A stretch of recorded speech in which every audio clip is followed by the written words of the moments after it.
আপনি একটু ডিফারেন্ট। আপনি হয়তো আর 5 জনের মতো চিন্তা করেন না। আমাদের সমাজের কিছু মানুষ আছে যারা আমাদের সমাজটাকে কলুষিত করতেছে, সমাজটাকে বিকশিত করতেছে, সমাজটাকে নষ্ট করতেছে। কিন্তু ওই সমাজের ভিতরে আমিও বাস করি, কিন্তু সবাই কি খারাপ? আপনি কি বলতে পারবেন সবাই খারাপ? আছে অনেক মেয়ে টিকটক করে, আপনার ওয়াইফের মতো অনেকে টিকটক করে যারা হলো নিজেদের ঘরের ভিতরে থেকে হয়তো টাইম স্পেন্ড করে, কিন্তু কিছু মেয়ে আছে টিকটক করার নাম করে নিজেকে বিকিয়ে দিচ্ছে। আমি জানি আপনার ওয়াইফকে আপনি অনেক ভালোবাসেন, আপনার ওয়াইফ কি ওই টাইপের? অবশ্যই না। এই তো দ্যাটস গুড। সো আপনি তাহলে সবাইকে খারাপ বলতে পারেন না, ওই মেয়েদের মতো করে আপনার ওয়াইফকে বিবেচনা করতে পারেন না। কারণ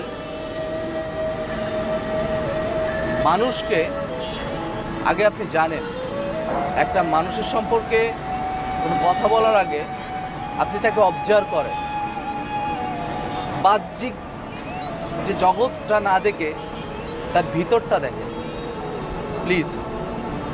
আর আমি আপনাকেও বলছি, বিশ্বাস, সম্মান, ভালোবাসা, এই 3টা জিনিস খুব ইম্পর্টেন্ট। প্লিজ আপনারা একে অপরের কাছে মিলে যান। আমি দোয়া করি আপনাদের সংসারটা অনেক সুখের হোক।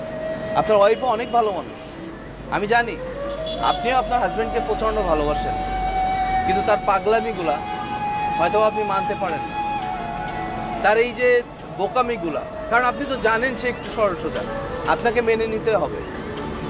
আর আপনাকে বলছি, আপনি তো সবসময় বাইরে থাকেন, তাই না? ব্যবসার কাজে বাইরে থাকেন, বন্ধুবান্ধব নিয়ে বাইরে থাকেন, তখন আপনার ওয়াইফ কী করবে? টিকটক একটা বিনোদন, একটা সাইট।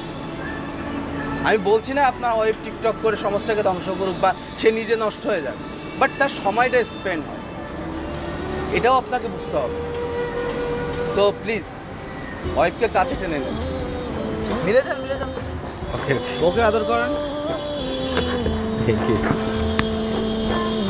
ভালো থাকবেন। হ্যাঁ, ওকে। আমি আসলে তোমার সাথে অনেক অন্যায় করেছি, ক্ষমা করে দিও। কি করবো করো না, আমার তো তোমার ছাড়া ভালো লাগে না। তোমার কেউ ইয়া করুক আমার পছন্দ হয় না, আমার কেন জানে জেলাস ছিল হয়। আমি তোকে অনেক ভালোবাসি।